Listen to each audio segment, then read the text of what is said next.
ಶಿವಮೊಗ್ಗ ಜಿಲ್ಲೆಯಾದ್ಯಂತ ಸಡಗರ ಸಂಭ್ರಮದಿಂದ ಮಹಾಶಿವರಾತ್ರಿ ಕಾರ್ಯಕ್ರಮ ನಡೆಯಿತು.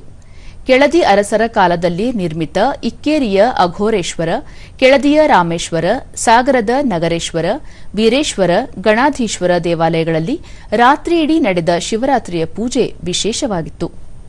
ಸಾಗರದ ನಾಟ್ಯ ತರಂಗ ಟ್ರಸ್ಟ್ ವತಿಯಿಂದ ಮಹಾಶಿವರಾತ್ರಿಯ ಅಂಗವಾಗಿ 12 ಶಿವ ದೇವಾಲಯಗಳಲ್ಲಿ ಯುವ ಸ್ತುತಿಯ ಭರತನಾಟ್ಯ ಪ್ರದರ್ಶಿಸಲಾಯಿತು. ಗತಕಾಲದ ವೈಭವವನ್ನು ಸಾರುವ ಕೆಳದಿ ಅರಸರ ಕಾಲದ ದೇವಾಲಯಗಳಲ್ಲಿ ನೃತ್ಯ ಪ್ರದರ್ಶನ ನಡೆಯಿತು. ಐತಿಹಾಸಿಕ ಪರಂಪರೆಯನ್ನು ಪರಿಚಯಿಸುವ ಮತ್ತು ಧಾರ್ಮಿಕ ಮಹತ್ವವನ್ನು ಜನತೆಗೆ ತಿಳಿಸುವಲ್ಲಿ ಈ ಕಾರ್ಯಕ್ರಮ ಯಶಸ್ವಿಯಾಯಿತು.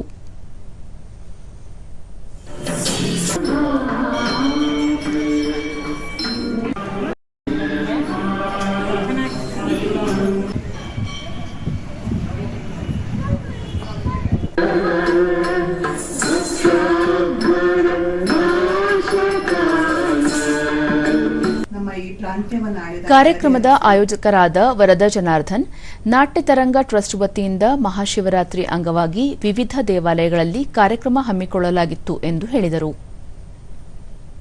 ಪುಣ್ಯ ದಿನದಂದು 12 ಶಿವಾಲಯಗಳಲ್ಲಿ ಭರತನಾಟ್ಯ ಕಾರ್ಯಕ್ರಮವನ್ನು ನೀಡುವ ಮೂಲಕ ಈ ಪರಂಪರೆಯನ್ನು ಉಳಿಸಿ ಬೆಳೆಸಿಕೊಂಡು ಹೋಗುವ ಪ್ರಯತ್ನವನ್ನು ಮಾಡುತ್ತಿದೆ. ಭರತನಾಟ್ಯ ಕಲಾವಿದೆ ಕಾವ್ಯ, ಮಹಾಶಿವರಾತ್ರಿ ಅಂಗವಾಗಿ ಭರತನಾಟ್ಯ ಕಾರ್ಯಕ್ರಮಗಳನ್ನು ನೀಡಿದೆವು. ಈ ಕಾರ್ಯಕ್ರಮಗಳು ದೇಶಿ ಕಲೆಗಳ ಮಹತ್ವವನ್ನು ಪರಿಚಯಿಸುತ್ತವೆ ಎಂದರು. ನೃತ್ಯ ಪ್ರಸ್ತುತಿಯನ್ನು ಪಡಿಸ್ತಾ ಇದ್ದೇವೆ. ಸಂಜೆ 5:30ರಿಂದ ಬೆಳಗಿನ ಜಾವದವರೆಗೂ ನೃತ್ಯ ಪ್ರಸ್ತುತಿಯನ್ನು ಪಡಿಸ್ತಾ ಇದ್ದೇವೆ.